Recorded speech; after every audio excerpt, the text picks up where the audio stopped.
it is sometimes helpful if you start creating obstacles for yourselves. Yes, friends, you heard me right. One way to control your mind is to make it more difficult for it to get what it wants. And I'll give you simple examples, like very petty examples. You can replace it with the business examples that you want as per your personal life or work life or professional life.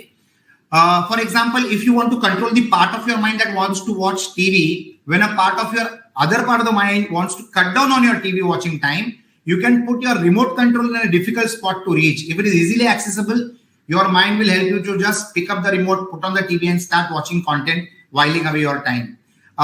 You can do that by making the reach to the remote being as difficult as possible. Another example which is commonly seen by all of us is when we wake up in the morning with an alarm, we hit the snooze button in the morning and go back to sleep. In fact, then you tend to sleep more than what you would have otherwise slept. So in such a case, what you can do is you can place your alarm clock far away from your bed, and then you're absolutely forced to get out of your bed and switch off that alarm or snooze it off or permanently shut it off for that morning. When you do that, you're almost awakened. You're almost awake, and probably then you can start your day. So these are some small tricks that we use, but the anecdotes of explaining this, the explanation of this anecdote was to imply to other important things and practical things in your personal and professional life.